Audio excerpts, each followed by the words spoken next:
Mantenha os ambientes bem ventilados e lave as mãos com sabão frequentemente. Os sintomas do coronavírus são bem parecidos com os da gripe. Em caso de suspeita, procure ajuda imediatamente. Uma parceria Rádio Senado. Coronavírus. O que você precisa saber e fazer. O coronavírus é um vírus que causa doença similar a uma gripe. Ele é transmitido pela saliva, espirro, tosse ou aperto de mãos. Os sintomas são febre, tosse ou dificuldade de respirar. Para se prevenir, lave as mãos com água e sabão ou álcool em gel. Cubra nariz e boca ao espirrar ou tossir. Mantenha os ambientes ventilados e evite aglomerações se estiver doente. Caso apresente os sintomas, ligue 136 ou procure uma unidade de saúde. Ministério da Saúde, Governo Federal. Coronavírus. O que você precisa saber e fazer. O coronavírus é um vírus que causa doença similar a uma gripe. Ele é transmitido pela saliva, espirro, tosse ou aperto de mãos. Os sintomas são febre, tosse ou dificuldade de respirar. Para se prevenir, lave as mãos com água e sabão ou álcool em gel. Cubra nariz e boca ao espirrar ou tossir. Mantenha os ambientes ventilados e evite aglomerações se estiver doente. Caso apresente os sintomas, ligue 136 ou procure uma unidade de saúde. Ministério da Saúde, Governo Federal. Se você tiver febre, tosse ou dificuldade para respirar, deverá procurar uma unidade de saúde mais próxima. Para proteger sua saúde, siga medidas simples. Lave as mãos frequentemente com água e sabão. Caso não seja possível a lavagem, utilize álcool em gel de forma preventiva. Não esqueça, cubra o nariz e a boca com o braço ou lenço descartável ao tossir ou espirrar. Evite aglomerações em ambientes fechados. Não compartilhe objetos de uso pessoal, tais como talheres, pratos, copos ou garrafas. Uma campanha Emissoras de Rádio do Brasil. Coronavírus. Informe-se para ficar bem. Alguns cuidados básicos podem evitar a propagação do coronavírus. Proteja a boca ao tossir ou espirrar. Não compartilhe objetos.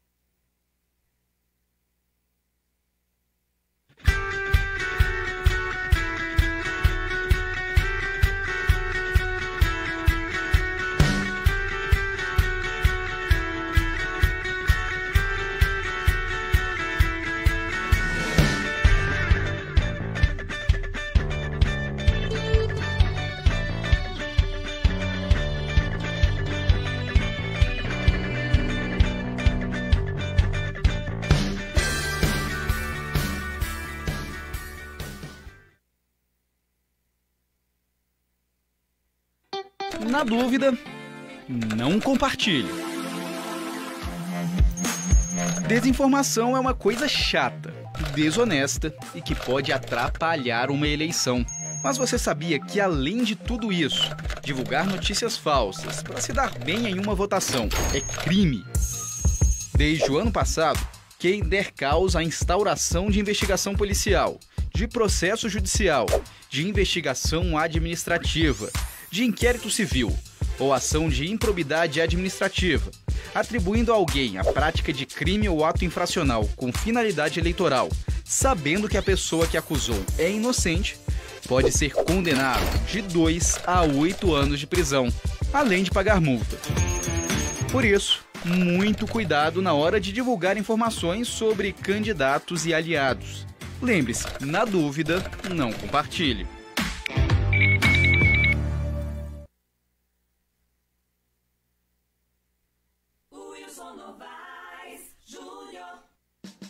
Acesse o blog da informação, não deixe que o assunto se encerre.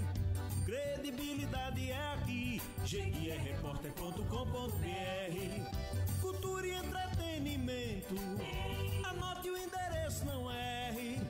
Meu blog preferido é jeguierreporter.com.br. A partir de agora, na sua JR Rádio, você vai ficar sabendo das principais notícias da Bahia, Brasil e do mundo. Programa É Hora de Notícias, com Wilson Novaes.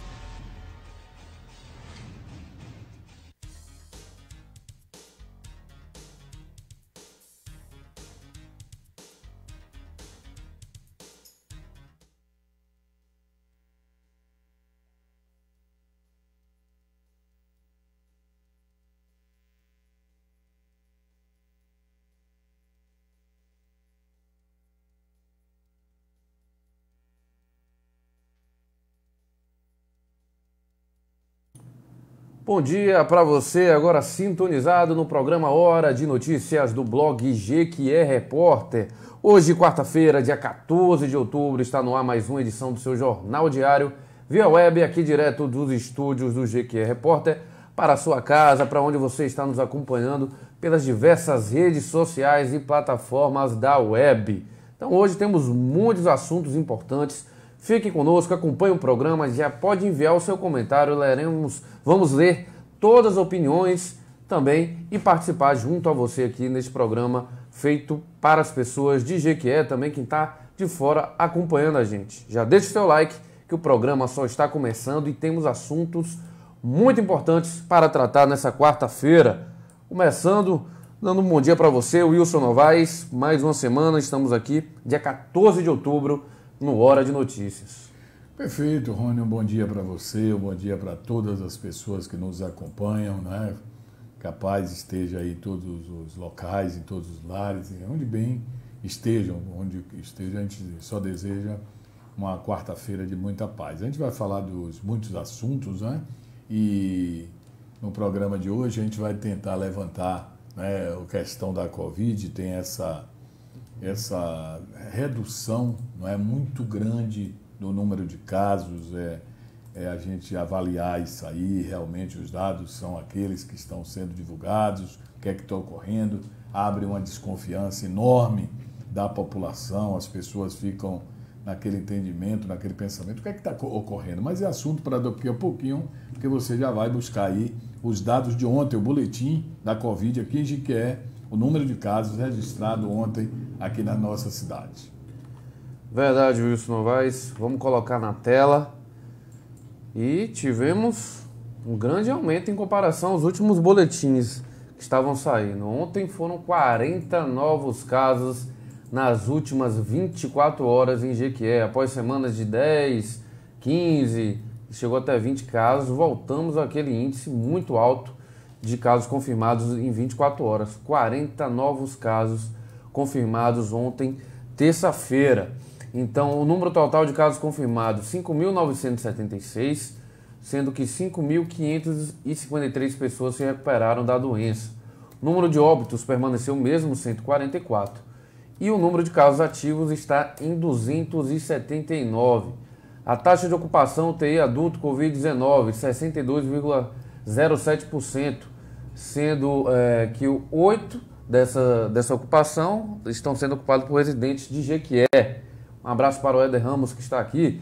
E 10 por residentes de outros municípios. Este é o boletim de ontem, divulgado pela Prefeitura de Jequié, Wilson Novaes. Pois é, esses são números, né, de Jequié, mas a gente vai aí, se você der uma chegada aí no nosso blog, também tem os números da Bahia, né? Estado da Bahia, nós publicamos ontem esses dados, que trazem aí todos os dados da Bahia, né, que também teve um decréscimo, está tendo um decréscimo no número de casos. Isso, a Bahia registrou 693 novos casos de Covid-19 nas últimas 24 horas, uma taxa de crescimento de 0,2%. E de curados ontem 1.342, também teve aumento na taxa de curados em 0,4%. Dos 693, 40 foram em Jequié, isso chama atenção. Foram contabilizados 29 óbitos em datas diversas, segundo aqui o boletim. A base de dados completa dos casos suspeitos, descartados e óbitos relacionados está no site da ZESAB, né, que é a Secretaria de Saúde do Estado da Bahia, que hoje a gente vai comentar também sobre a fala do secretário de Saúde da Bahia, o Fábio Vilas Boas, que deu o que falar nas redes sociais, mas isso é assunto para daqui a pouco. É assunto para daqui a pouco, né, que nós estaremos abordando, né, já que ele levanta uma suspeita, e uma suspeita que diríamos grave. É preciso, tem coisas que você fala, ainda mais partindo de uma autoridade de saúde, né, a principal do Estado, em nível de rede estadual, uma pessoa que vem à frente, né, tomando assim a dianteira de todas as orientações, de tudo que se relaciona à doença, desde o início da pandemia, e as colocações feitas são de veras preocupantes, né, até porque não foram identificados nomes. E tudo que você fala sem nome, sem dizer fulano, cicrano, É coisa já abre uma margem que todos se devem ser considerados suspeitos, né? Não é se você falar todas as pessoas, ou uma parte dessas pessoas não estão fazendo tal coisa, você está colocando todas as pessoas sob suspeita. Mas o momento é esse, né? Eleições estão aí batendo na porta, as campanhas nas ruas, e vamos aguardar mais um pouco para saber realmente como será esse comportamento das pessoas nesses próximos dias. Com relação a Jequié, né, com as candidaturas aí postas e em disputa, teremos o primeiro encontro, né, que foi dada essa dimensão de encontro, não é debate, mas convidados todos os candidatos, né, que estão aí, os cinco homens e uma mulher, 6 candidatos no total à Prefeitura de Jequié, o cargo de prefeito de Jequié. A PLB, sindicato, vai versar nesse encontro de sexta-feira, segundo o que foi divulgado, apenas a temas relacionados com a educação municipal de Jequié. Não é? As inquietações, os desejos, o que não tem sido atendido, o que foi retirado. Eu acredito que será toda essa temática da PLB nesse debate, que não será presencial. É bom que fique também isso informado. Ele não terá a presença do público, terá a presença dos candidatos, e esses candidatos, já foi feita uma reunião, inclusive prévia, com os representantes, e esse debate permitirá que os candidatos exponham seus pontos de vista, suas ideias, né? Um encontro com os candidatos à prefeitura. E o professor fará a sua pergunta através de um formulário na rede social, que estará transmitindo, o YouTube, o Facebook da PLB, e essa pergunta será encaminhada ao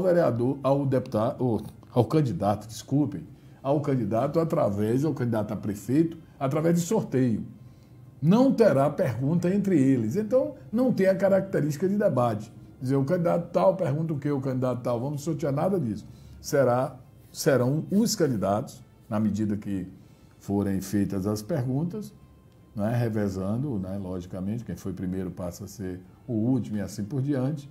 E vamos ver como é que fica, né, 9 horas de sexta-feira, esse primeiro encontro, né, essa primeira marca que teremos assim da presença de todos nessa discussão importante sobre educação pública aqui no município de Jequié. Estão confirmados, Wilson? Todos os candidatos vão participar? Rony, até onde sei, até onde eu tenho acompanhado, todos os coordenadores estiveram presentes.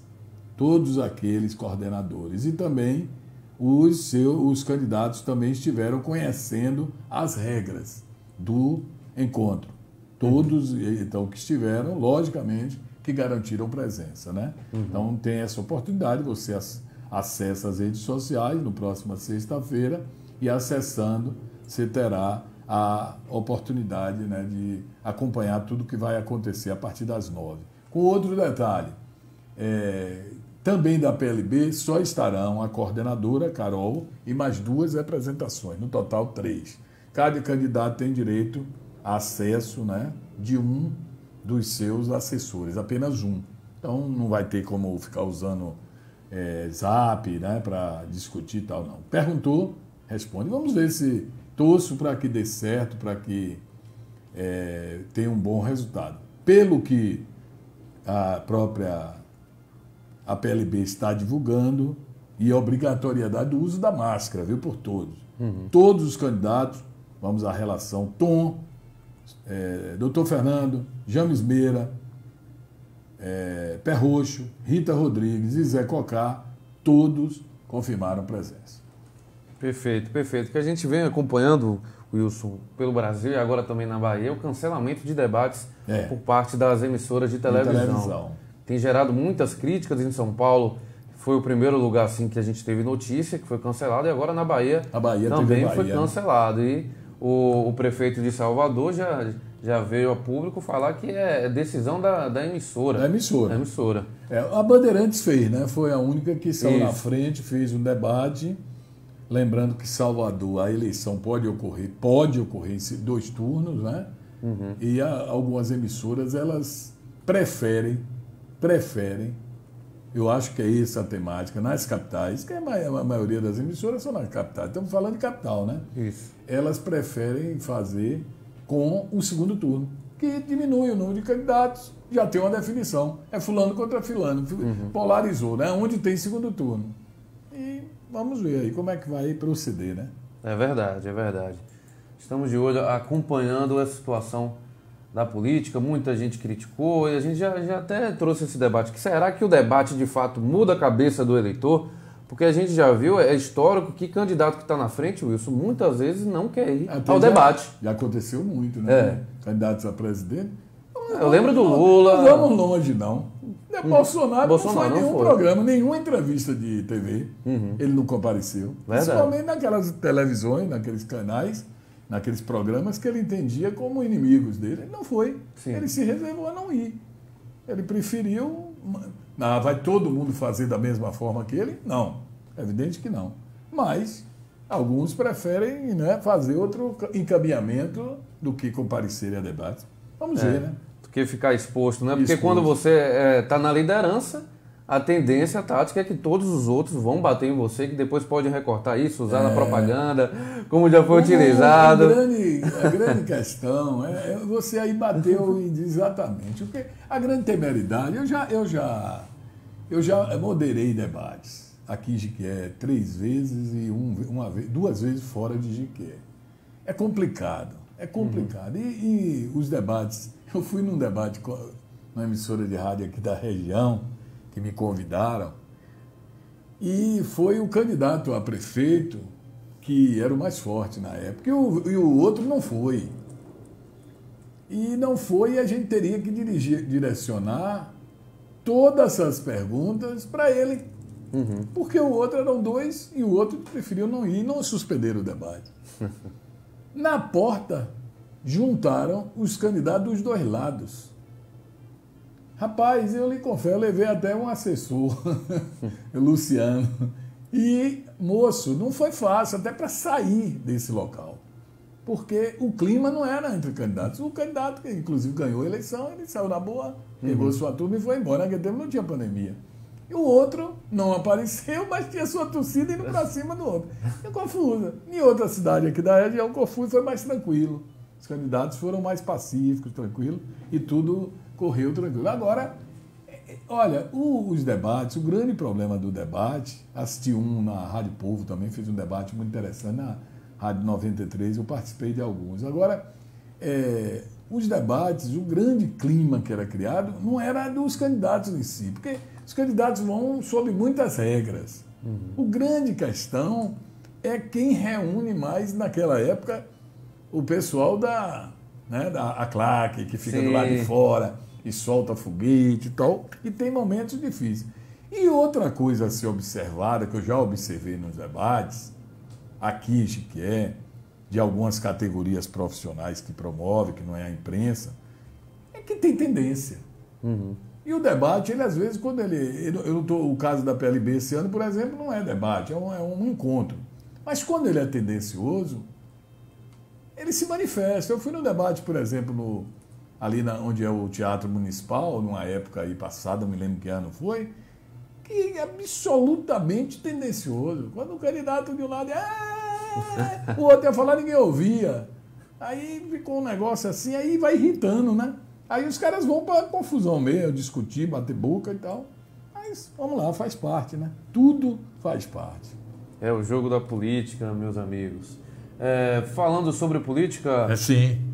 Wilson, o ministro da Infraestrutura do governo Bolsonaro está prevendo mudanças aqui na concessionária que toma conta das nossas estradas federais, é isso? Ele veio à Feira de Santana, Tarcísio de Freitas, para autorizar uma obra aí de duplicação aí da BR-116, e nessa vinda à Bahia ele jogou pesado com relação à Via Bahia. A Via Bahia já até deu algumas notas, ele dizendo que não vai estabelecer nenhum contraditório assim de debate com o governo, mas responsabilizou por muitos dos problemas que ela tem aqui na Bahia, BR-116/324, segundo ela, a ANTT, Agência Nacional de Transportes Terrestres, que trouxe algumas situações embaraçosas. E colocou assim como uma explicação para muitas dessas obras que não foram feitas, a questão da perda de receita.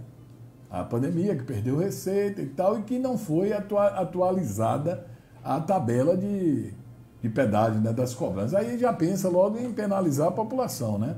Já o governo diz que não, que ela arrecadou 90% do que era a sua previsão e deixou de cumprir, como reclama a população está insatisfeita, porque paga e não vê o retorno. Esse trecho nosso aqui, que é o trecho que eu sempre falo, que eu falo assim, o trecho que eu considero Jiquié, assim, mais Jiquié é ali, do Mutum, de Jaguaquara, entroncamento de Jaguaquara, para a gente ser mais preciso, do entroncamento de Jaguaquara até Manuel Vitorino.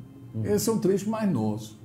E a gente sabe que nada foi feito, ou quase nada mesmo, e continua na situação que está. O governo diz que vai tentar cancelar. Não pode ser um cancelamento sumário. Não pode chegar hoje e dizer, vou cancelar. Mas tem que passar por um processo, né?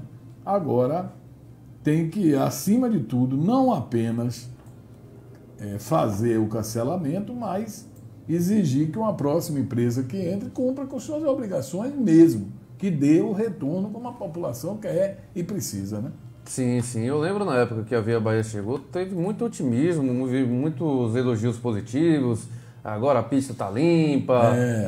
Tem uma precisão do socorro, aí eles retiraram as equipes de socorro, diminuíram. Tem um cafezinho, tinha numas paradas deles e tudo mais. O que a gente observa é que antes, quando era o governo, parece que é assim, o governo fala assim, eu vou deixar sucatear, dizer que não tem dinheiro. E depois eu terceirizo. Porque na terceirização eu tiro uma responsabilidade e ainda ganho dinheiro. Porque a empresa paga ao governo. Sim. E ela vai buscar lucro para se pagar, né? Para pagar seus custos. Então, é um problema sério. Eu converso com muitos, a rádio convencional, a Rádio Povo, ela recebe lá muitas ligações de caminhoneiros, pessoas que correm o Brasil. Muitos ligam até da estrada. Eu acho interessante, eles sintonizados, quando param, eles ligam. Hoje, com o Facebook, eles gravam a mensagem. E eles, alguns que são aqui de Jiquié, outros não são, dizem sempre isso. As piores estão na Bahia. É mesmo. Que quando chegam nesse trecho da 116, aí é que eles sentem a qualidade diferenciada até mesmo de outras rodovias federais que têm concessão. Que é incrível como as concessionárias em outros estados já se adaptaram melhor, já dão um retorno melhor ao usuário. Aqui na Bahia, que ainda é muito precário. Você trafegar numa estrada. Um dia desse, estava conversando com um empresário aqui de Jiquié, ele foi para a Feira de Santana e simplesmente caiu num buraco na estrada, lascou, perdeu o pneu do carro, quer dizer, um risco enorme isso, quer dizer, uma estrada que é terceirizada, que você paga para passar nela uma taxa, que não é barato. Daqui para a Feira de Santana são 4 ou 5 praças de pedágio. Para Salvador acho que é 5, para ter feiras 4, não me lembro assim bem. Mas de qualquer maneira, você está pagando. Além de tudo que você paga, porque quando você emplaca o carro, quando você licencia seu carro, tudo já é pagamento e não é barato. É anualmente. E ainda paga a taxa de pedágio. Você tem que... Eu vou a Salvador de carro. Separe a grana. Né? Você tem que ir pensar no combustível, se for fazer algum lanche, mas o dinheiro do pedágio. A não ser, você pode até não pagar aquele no pedágio, se você tiver o cartão. Você já pagou, descontou lá no seu cartão de crédito. É uma loucura, loucura. Tem que melhorar mesmo. Podemos ficar achando que está tudo bem, não. Fora os acidentes, né? Tem isso, né? São frequentes por ali. Essa região do Mutum, não é? Rony? Sim, isso aí é... Desde quando, hein, Wilson? Quando você nasceu, já existia, uma vez deram o nome de, há muitos anos atrás, Ladeira de São Cristóvão, porque São Cristóvão é o padroeiro dos motoristas. Estava acontecendo tanto acidente, matando tantas pessoas, que o sindicato aqui dos condutores e tal, de motoristas, fez um movimento, fez uma procissão e mandou celebrar uma missa num trecho ali numa entrada assim de uma fazenda, acho que ainda tem até hoje esse recuo lá. E nesse local colocou um cruzeiro onde foi abençoado, foi padre, foi orações e tal, pela alma daquelas pessoas e pedindo proteção a São Cristóvão para que a Deus, né, usando aí um intermediário, para que parasse de acontecer tantos acidentes. Aí recapearam algumas vezes, melhoraram, fizeram uma pista para o veículo que sobe, né, lento. Sim. Mas, se você vê, é só o motorista sabe, aquela sarjeta lateral para a água escorrer. O caminhão vai ali, quando o cara vacila um pouquinho, ele cai naquela sarjeta e fica preso. Já foi. Já fica, né? Dureza, meus amigos. Um abraço aqui para a Sabrina Oliveira, acompanhando a gente no Instagram. Bom dia. Casa Cordeiro GQE também está acompanhando a gente. Professor Lucas Marconi assistindo a gente. Eliana Santana. Um abraço especial também para o Jason Dias, nosso amigo, assistindo a gente aqui. E aqui anda. Pois é, Jason, sumiu, hein? A Isabel Araújo também está assistindo a gente. Iracema Lustosa, a Flor de Lis, Gemison Medrado. Muita gente acompanhando, deixando o seu like e comentários, a gente vai ler aqui. A Eliana envia um bom dia pra gente, o Roberto Jesus também enviando um bom dia, e o Roberto comenta aqui, Wilson: esses debates de TV, ao invés de os candidatos apresentarem propostas, ficam ofendendo um ao outro. O da Band mesmo desistiu de assistir, todo mundo tá atacando o Celso Russomano. Foi nessa pegada, o né? debate, a gente tem que entrar no papo, né? O debate é o seguinte: trabalha-se, antes do candidato ir para o debate, as assessorias de imprensa, quando é debate. Porque vai para o calor da discussão. Eu vou abrir o jogo, viu, gente? Eu sou de abrir o jogo. Então, os caras reúnem com o candidato e dizem assim: olha, o candidato A, que é o que mais influencia, aqueles candidatos que a gente chama assim de menor poder nas pesquisas e tal, você não vai para cima deles, para não dar mais visibilidade. Verdade. E tem casos, aqui na Bahia eu já assisti muitos, que reúne 3 para... porque tem um inimigo público número 1. Sim. Vamos supor, eu vou logo aqui comentar. Um debate que envolva, hoje na Bahia, Bruno Reis, eu vou falar de Salvador que eu não estou na esfera local. Bruno Reis é o candidato de ACM Neto. Ele tem, notadamente, candidatos que são da linha chamada, que eles ainda denominam de esquerda, que é o PT, PCdoB, né? E outros partidos. É evidente que esses candidatos, a tendência maior, estou falando de tendência maior, é de que, havendo segundo turno, eles se encaminhem para o lado do governo. Sempre foi assim. Sim. A eleição terminou num dia, no outro dia o cara daquele partido, aquela pessoa do partido já está somando, acenando, né? E tentando transferir seu título, seu voto para aquele candidato de esquerda. Os da direita, os que são da direita. Então o que é que acontece no debate? A orientação é o seguinte: onde é o ponto fraco de fulano? Vamos bater. Que todo mundo bater naquele ponto fraco, já dizia o comentarista esportivo, a quem lembra, né? Rui Porto, a melhor defesa é o ataque. Então, se você quer se defender para o cara não ir para cima de você, você começa a atacar. 3 atacando e jogando, o cara vai passar tanto tempo se explicando que não vai ter condição de apresentar nada. O que ele tem a apresentar, porque ele vai ficar enervado, todo mundo batendo nele. Então, por isso que alguns, quando aparecem na pesquisa, num patamar, né, lá em cima, ele diz: o que é que eu vou para lá, me expor, bater boca com alguns pés de poeira, que é o que a gente chama, aquele que não anda. Não tem voto. Não tem voto, não está. As pesquisas não é. O cara aí se omite aí. Não é correto. É democrático, isso que discuta amplamente. É um processo democrático. Não é só para quem ganha. Dele participam os que ganham e os que disputam, né? Todo lugar é assim, deve ser assim. Mas muitos preferem dizer: eu não vou lá não, eu prefiro correr atrás do voto, atrás do povo, do que ficar num debate, ficar ali 1 hora, 2 horas me expondo, me irritando e tal. E as assessorias orientam: não vai lá não, deixa aquilo lá. Não vai. Deixa lá. E a gente lembra, né? Sempre tem alguns malucos assim nos debates. A gente lembra do último mesmo, que foi o nosso querido Cabo Daciolo. Sim. Tem essas figuras exóticas. Aquelas assim. figuras dentro para tirar do tempo todo mundo. Isso. Que acusa um, acusa outro. Sempre tem essas figuras que chamam a atenção. PL. PL, Mas não é partido, né? É PL. Porra louca. Entra pra... Em Salvador teria o Isidório, né? Todo mundo imaginou o Isidório. Mas eu hoje vejo Isidório, apesar daquela forma diferente de fazer política e que vem dando certo, porque ele vem sendo muito bem votado. Isidório tem um detalhe interessante. Nessa eleição, ele é do Avante, mas ele pegou de vice o PSD, que é o partido de Otto, e a mulher de Ângela Coronel, que é uma linha que não se adequa ao estilo, né? Como forma de ser. Não tem como você pegar Eleusa Coronel e dizer, não, vai seguir aqui com um homem com a Bíblia na mão, às vezes com um botijão de gás e, né, falando que foi gay, e até pediram a ele para ele dar uma segurada. Mas quem conhece em Salvador, quem conhece na Bahia o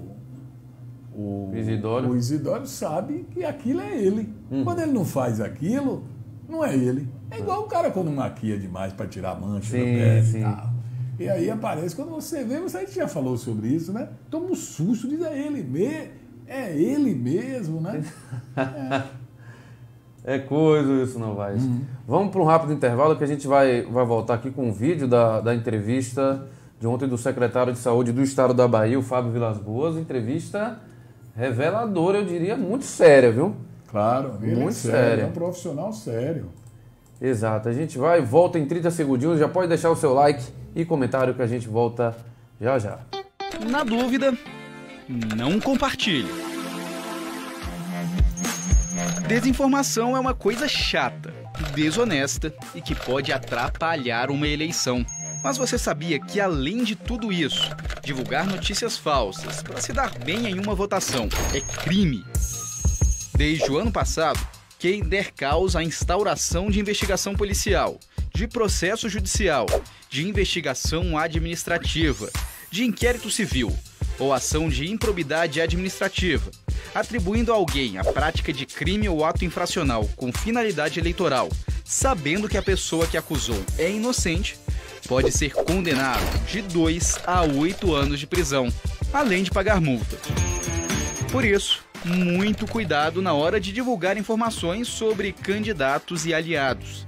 Lembre-se, na dúvida, não compartilhe.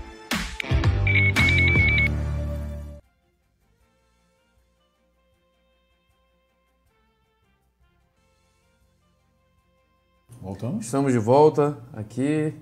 Só colocar o vídeo. Para quem não está sabendo, o Wilson, ele deu uma entrevista ontem ao jornal lá de Salvador, né? Da TV Bahia. Mas nós vamos agora trazer esse comentário.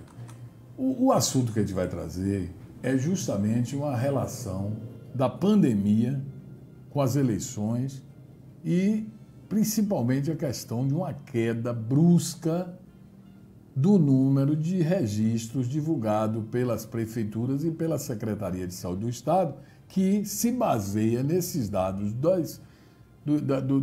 dos municípios para divulgar um resultado na Bahia em termos de boletim diário do caso do coronavírus. E o secretário, é um momento que eu até vou colocar, antes de ouvi-lo, da seguinte maneira. É o que você observa da diferença de relação do técnico com o político. O político, quanto mais, melhor.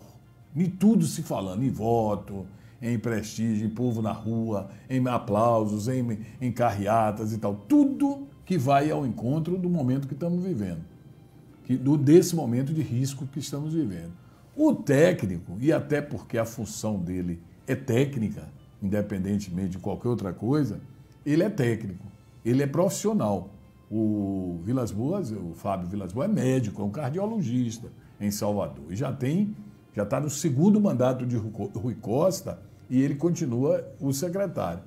A explicação que ele dá, o alerta que ele faz, ou a denúncia que ele faz, se quiser entender assim, preocupa, porque é o técnico responsável pela saúde pública da Bahia, levantando uma discussão que a Bahia discute e que nós sabemos que é verdadeira. Vão criticar, vão para cima, vão dizer, pô, como é cara, governista, sugere, dá uma hipótese dessa. Mas vamos conferir o que ele diz sobre esses números e o alerta que ele faz para você entender aonde a gente está querendo chegar com relação a essa questão desses boletins e essa queda tão grande ou drástica de casos, né, de coronavírus, de infecção por coronavírus aqui no estado da Bahia. Ouça o que diz o Fábio Vilas Boas. Perfeito, isso. Vamos colocar aqui na tela. Luana assista de volta com alerta sobre a Covid-19, né, Luana? Pois é, tá aí, que a TV Bahia apurou que voltou a crescer a taxa de ocupação de leitos. Com as explicações, né, sobre os números de casos aqui na Bahia. Vamos conferir. Isso.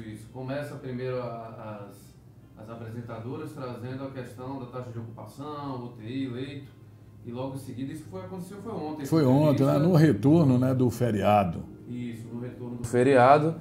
E aí o secretário de Saúde entrou no ar. Ele vai entrar logo na sequência após elas passarem essas informações de Salvador, os números de Salvador. Fábio Vilas Boas, que repercutiu bastante essa entrevista nas redes sociais. O pessoal está comentando muito, foi bem o que você falou. O pessoal falava, eu já sabia que era isso e por aí vai. Mas vamos conferir agora com o áudio, porque ele vai entrar no ar. Agora, só um segundo aqui. Falar sobre esse cenário de aumento na taxa de ocupação dos leitos para a Covid-19 nesses 2 hospitais particulares. Oi, secretário, bom dia. Obrigada mais uma vez por participar com a gente aqui do Jornal da Manhã. Bom dia, Taíque. Bom dia, Luana. De fato, nós estamos observando, ao longo desses primeiros 10 dias do mês de outubro, um aumento na taxa de internação em alguns hospitais privados, da mesma forma como aconteceu no começo da pandemia, mas não apenas isso. Nós estamos observando uma desaceleração do processo de queda das taxas de internação no interior. Nós estamos atingindo um platô, não conseguimos reduzir os números em várias regiões do interior abaixo de 70%, principalmente na região sul e sudoeste. Isso significa que outras pessoas estão se contaminando e nós estamos trabalhando de forma ativa para poder reverter as principais causas responsáveis por isso.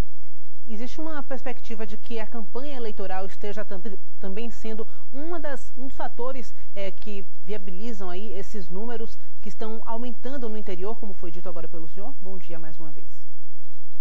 Sim, nós estamos recebendo pedidos de socorro de secretários de diversos municípios, de dezenas de municípios no interior do estado.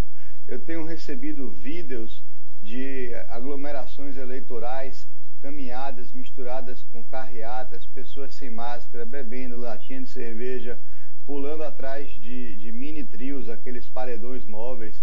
Isso é algo sistemático que está acontecendo no interior.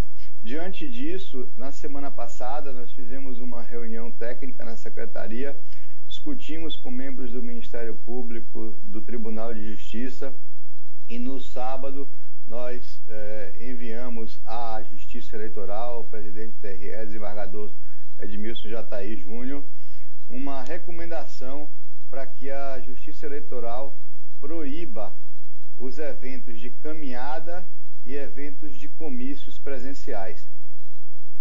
Secretário, eu queria mais uma vez voltar ao assunto da ocupação nos hospitais particulares aqui de Salvador, só para ficar bem claro. A gente recebeu várias denúncias, mas a assessoria desses 2 hospitais particulares, infelizmente, disse que não podia confirmar esse aumento na ocupação. Mas a gente sabe que a Secretaria Estadual de Saúde também faz esse monitoramento e vocês confirmaram essa informação. Então, voltou a subir a taxa de ocupação nesses 2 hospitais particulares de Salvador.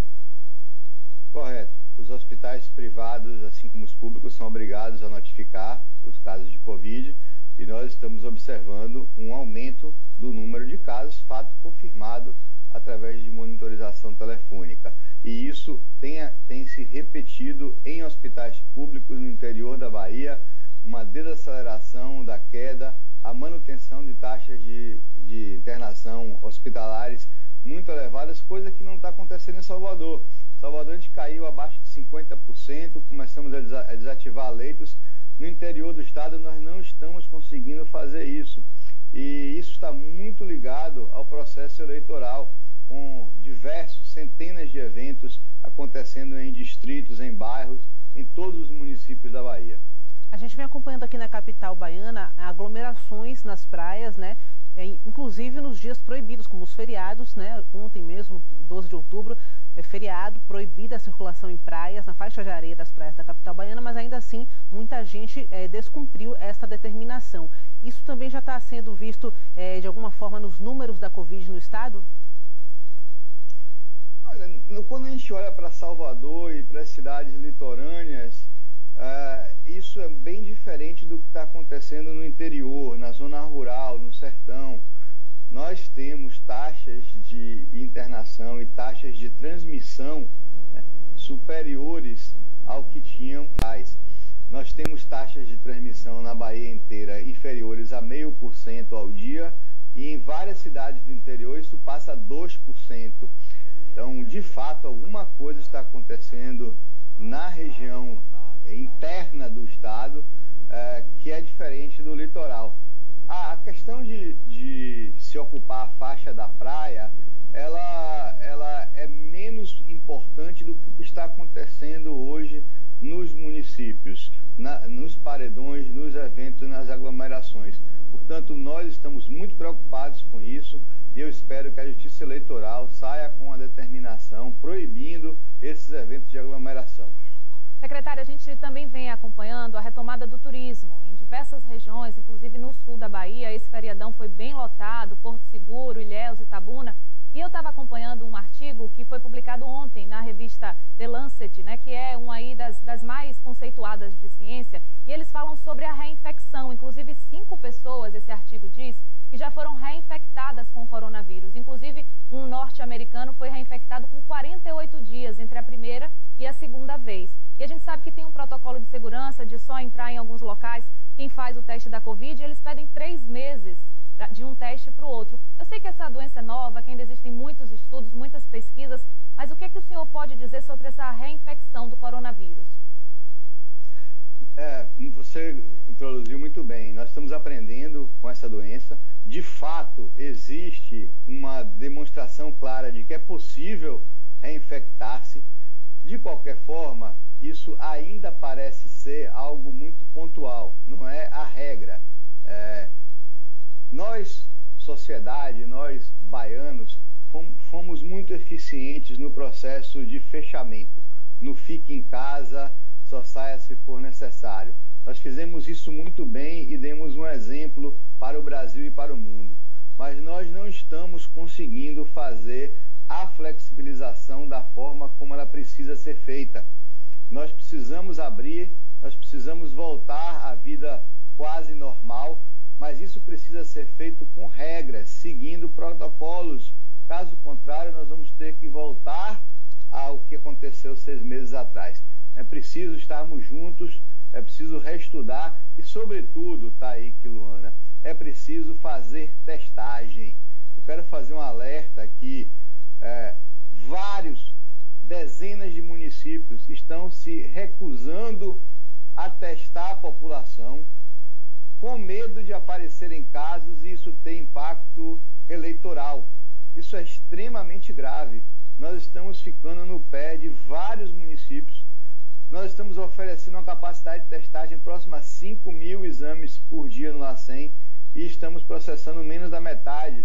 Isso porque os municípios ativamente, alguns deles, estão procurando colocar para debaixo do tapete os casos que estão acontecendo. O processo de retomada ele tem que ser acompanhado de rastreio de todos os contatos. Nós temos que voltar a fazer o que nós fazíamos no começo, lá no começo de março, que era identificar um caso positivo e sair monitorando todo mundo no entorno, fazendo teste rápido, fazendo teste de RT-PCR. Nossa estratégia hoje é RT-PCR para toda a Bahia. Nós queremos inundar o estado de RT-PCR, mas para isso nós precisamos da parceria dos municípios e em alguns casos nós não estamos conseguindo. Tá certo, então, o secretário estadual da Saúde, Fábio Vilas Boas, muito obrigada pelos esclarecimentos aqui ao Jornal da Manhã. Bom dia. Bom dia, secretário. Bom dia, boa semana. Obrigada. Obrigada, Luana. Daqui a pouco a gente volta a se falar.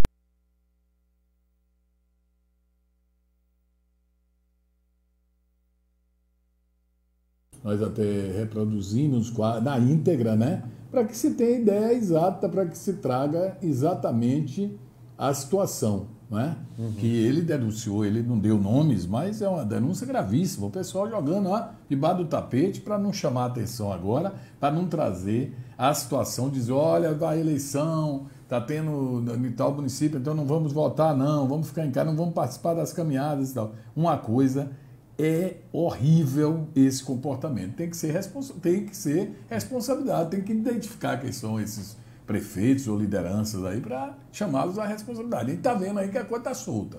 Está uma bagunça. Eu recebi vídeos aqui de vários lugares daqui da região com festas, carreatas, tudo que eles assumiram de compromisso com a Justiça Eleitoral, eles não cumpriram. Mas está aí, palavras do próprio secretário, né, o Fábio Vilas Boas, nesse nosso comentário de hoje. Vamos falar de futebol? É hora de falarmos aí do nosso papo de bola, papo de boleiro, né, que hoje... Ontem teve a Seleção Brasileira no seu segundo jogo, nessa nova etapa aí da Copa Libertadores, e o Papo de Boleiro traz hoje esse papo conosco aqui, eu e o Rony Bryan. Seleção ontem virou o jogo, hein? Virou. Peru. E ficou histórico pro Neymar, né? Marcou 3 partidas, ultrapassou o Ronaldo na artilharia da Seleção hoje Brasileira. 64 gols marcados com a camisa amarelinha, diferentemente do Ronaldo, que tinha 62, tem 62 e não joga mais. E o maior artilheiro de todos os tempos, sem dúvida, Pelé. 77 gols. Uma camisa da seleção. E o pessoal comentava que essa marca de Neymar tem influência também, que hoje a seleção brasileira joga muito mais do que antigamente. Os jogos da seleção eram em menor quantidade anteriormente. Aí muita gente acha que o Neymar pegou muito time baba, mas também tinha time ruim antigamente, não é desculpa não. Mas tá aí, o Neymar alcançou essa marca, o Brasil venceu a segunda consecutiva nas eliminatórias da Copa do Mundo, o Brasil que nunca ficou de fora. Isso.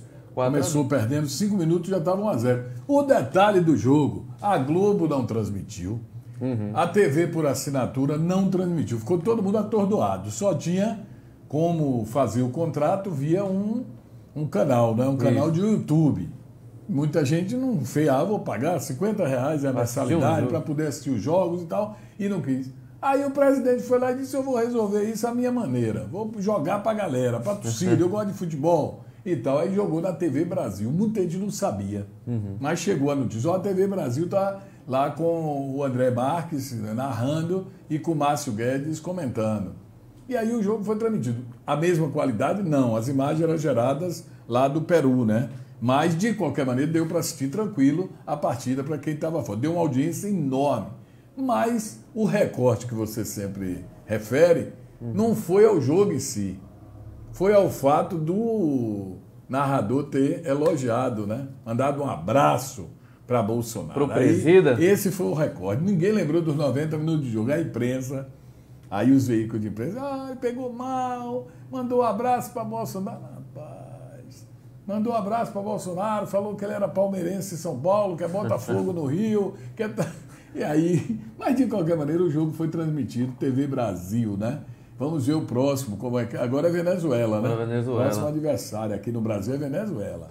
Exato. E essa questão da televisão é engraçado, Wilson, que em campanha o Bolsonaro falou que ia acabar com essa televisão pública, que é um negócio que ninguém assiste, dá 0,0001 de audiência e que custa não sei quantos milhões ao governo federal. Mas, quando você entra no poder, a história muda um pouquinho. Muda. Essa TV já puxava o saco de Lula, então é uma TV para puxar o saco de quem está no comando. Do patrão, exatamente. Mesmo que seja temporário. Porque lá tem um detalhe, a TV pública ela tem um detalhe, aquela TV oficial, ela não pode ter uma opinião como as outras podem. Sim. Até que as outras, diga-se de passagem, tem muita tendência. Sim. Né? A gente sabe que tem tendências, interesses e tal. Mas essa pública é diferente. Ela não faz isso e o cara deu uma puxadinha, né? E aí ele está na dele. Ele ficou de bem com a vida porque ele teve uma audiência enorme, né? Muito grande. E aí quem fez o outro gol foi Richarlison. 3 de Neymar, 1 de Richarlison. Fizeram os gols do Brasil. Teve lá o Tapia, me lembro bem do Tapia, o Carrilli, com os 2 gols do Peru. Então 4-2, o Brasil, né, continua bem aí nessa... Bahia, eu lembrei aqui porque eu estou lendo que o seu mano pediu desculpas. Pediu, né? Depois chamou de vagabundo e ficar naquele tempo. Cuidado com o coração, amigo. Pra que aquela loucura? O VAR vai estar sempre por aí. Ficar mais calmo é melhor, né? E tivemos ontem também a vitória da Argentina, falando em eliminatórias. Porque a Argentina conseguiu finalmente, na altitude, vencer por 2-1 a Bolívia. Só que Messi brigou feio com o Moreno. Moreno que está jogando no Brasil atualmente, né? Voltou a jogar no Cruzeiro. Pois é.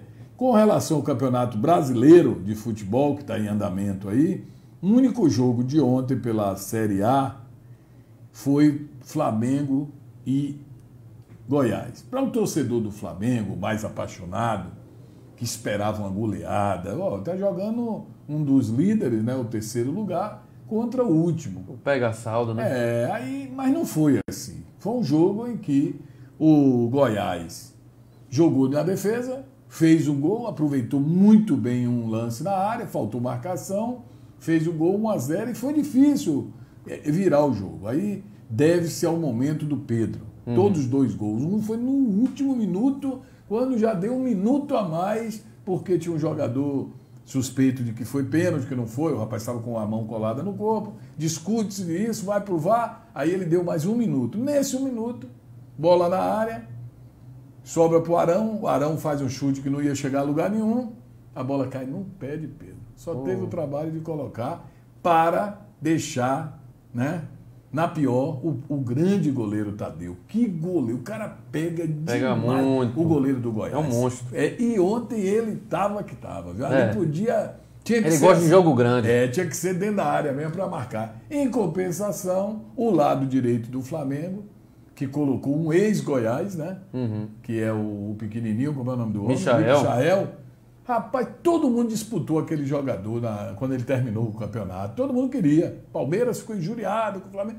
Eu acho que aquele jogador... Às vezes tem isso, viu, Rony? Aparece alguns lances do jogador nos melhores momentos e a gente só mostra aquilo. Sim. A imprensa mostra e os agentes... Aí vende o jogador. Na hora que ele tem a oportunidade, ele jogou ontem os 90 minutos. Sim. Ele foi uma peça complicada. Que ele atrapalhava mais. Tudo. Quando ele tentava passar contra o ex-clube dele, que ele esperava que ele... Ele foi uma peça ruim, eu acho, assim, no ataque, destoava completamente os ataques. Fez alguns 2 lances que foram para o escanteio e tal, mas foi uma peça ruim mesmo no time de ontem. Mas tudo bem, né? Futebol é assim. Palmeiras de Lucha dá uma pressão que não é brincadeira, viu? É a pior sequência do ano. O pessoal tá pedindo a cabeça do professor. Estão querendo a saída dele. O São Paulo não perdoou o professor. Jogou o professor nas cordas. A situação já não estava boa. Perder um clássico, ainda mais do jeito que foi, com o São Paulo superior. E que o São Paulo nunca tinha vencido lá no Aliança. Se eu não me engano, só tinha feito um gol em 9 jogos. São Paulo ia no Aliança, era porrada certa. Conseguiu vencer. E o Luxemburgo, que antes estava ganhando, jogando feio, agora está jogando feio e perdendo. O problema virou esse, né? Virou isso aí. O Cruzeiro encaminhou aí para acertar com mais um treinador, né, rapaz? Não tá terceiro, brincando. né? É o terceiro. Humberto Louser. Ele foi o terceiro colocado da Série B, comandando a Chapecoense. É o nome, né? É o nome agora da vez. Esse time mudam, né, rapaz? Muda. O Mano, a gente já falou, ele se desculpou por ofender o árbitro. Ele disse: ultrapassei o limite. Não ultrapassou só o limite, não. Você desrespeitou muita gente. Viu? Ultrapassou foi tudo. E hoje, Wilson, temos Copa do Brasil. Né? Temos Copa do Brasil. O jogo do São Paulo e do Fortaleza foi adiantado. Será hoje, 7h15 e 19h15, lá no Castelão. Fortaleza e São Paulo, primeira partida da Copa do Brasil, das 8ª de final. O jogo foi adiantado, os outros irão acontecer depois. Então, tem esse jogo de hoje da Copa do Brasil, Campeonato Brasileiro. Como é o técnico, né? O Rogério Diniz, né? O Rogério nunca venceu o Diniz pelo São Paulo. Rogério. Dizem que é assim, é Rogério Ceni quando não é Rogério Ceni. Mas hoje tem jogos da Série A também. Temos Série A também. E Coritiba, é hora de Lucha. Dizem que é o jogo. Se perder o Curitiba, ele sai. Pode empatar. Já colocaram Temos ainda Grêmio e Botafogo. Isso é lá no estado do Grêmio. Precisa melhorar também. Subindo. Fogão lá do nosso querido amigo Fofete. Pois é. Já saiu da zona, viu? Santos e Atlético Goianiense. Agora sem Mancini. O Santos Está aí numa crescente. Esse é o jogo para toda a torcida que está querendo chegar lá. Atlético Mineiro e Fluminense. Todo mundo torcendo para o Fluminense, né? O Fluminense está bem surpreendentemente. Aprontar lá no Mineirão. Temos ainda Sport Recife Internacional. Sou Sport. Também. Sou Sport. E vamos lá, Atlético Paranaense e Corinthians, né? Será Agora, que você vai chegar tomando uma carimbada o Mancini? Pois é. E o Flamengo que jogou ontem já joga amanhã. É brincadeira. Flamengo e Bragantino amanhã no Maracanã, 20 horas. E sexta-feira o Goiás, último colocado, vai receber o Bahia. Pense bem. O Goiás empolgado, porque jogou ontem. Sim. Se jogar novamente daquela maneira, o Enderson, que conhece o Bahia, tem que jogar o jogo da sua vida lá na Serrinha, né? Para tentar sair bem. O Bahia hoje é o 16º, né? E o Goiás é o 20º. O Bahia precisa vencer, porque está com a mesma pontuação do Corinthians, que está na zona. E se o Corinthians ganhar, empurra para baixo, né? Coloca embaixo. O Bahia, o Mano Menezes ainda não conseguiu emplacar. Nas últimas 5 partidas ganhou 1 e perdeu 4. Então, o Mano que sempre conseguiu armar times fortes defensivamente, o Bahia ainda está penando com ele, apesar de fazer algumas boas partidas. O jogo do Fluminense teve muita reclamação e tudo mais, mas estranho o Bahia estar nessa posição, viu, Wilson? Estranho. Pelo elenco que tem, merecia estar em cima. Porque o Bahia vinha bem, mas se você observar, quando o Bahia começou a ficar alternando o time, Campeonato Baiano, Campeonato tal, Copa do Nordeste, o Bahia começou a mostrar uma fragilidade que foi incorporada ao time. Isso. Alguns jogadores, como Marco Antônio, o Peçanha, né? Como é o nome dele? Saldanha. Que diz que parece Firmino, né? Parece mesmo. Que é uma cópia do Firmino e tal. Parece mesmo. Aí esses jogadores foram trazidos e tal, e reforçou um pouco, né? Trouxe o Elias, que é um jogador hiper experiente. Já está titular absoluto. É bom jogador, brigador, né? Chega junto, mas ainda não deu liga, deu resultado não. Com o Mano tem que ter paciência. Como ele próprio diz, tem que entender ele. O difícil é entender, né? Quando entende, pode dar certo. Sem dúvida, eu acho que o Bahia vai sair dessa. A gente está chegando na final do primeiro turno do Brasileiro, que vai a 18ª rodada, está se aproximando. E o campeonato já dá uma cara. Lógico que não dá para a gente apostar quem vai ser campeão e tudo mais. Porém, umas equipes já começam a se desgarrar. O à frente ali, o pelotão da frente ainda está muito pegado. Agora, como o campeonato, pela experiência, fica baseado em outros, né? Ninguém tem bola de cristal. Outros aí tem campeonato que o cara faz, o time faz uma campanha maravilhosa no primeiro turno e cai no segundo. Ou vice-versa. Ou às vezes faz uma campanha ruim e sobe e às vezes chega lá e até é campeão, né? Um abraço, Rony Brainer. Bom dia para você, para todos os nossos ouvintes. Para todos nós, valeu pessoal, até amanhã. Tchau, um abraço ao Zé Tavares, que falou que jornalismo é isso aí. Parabéns, galera. Um abraço. Até amanhã.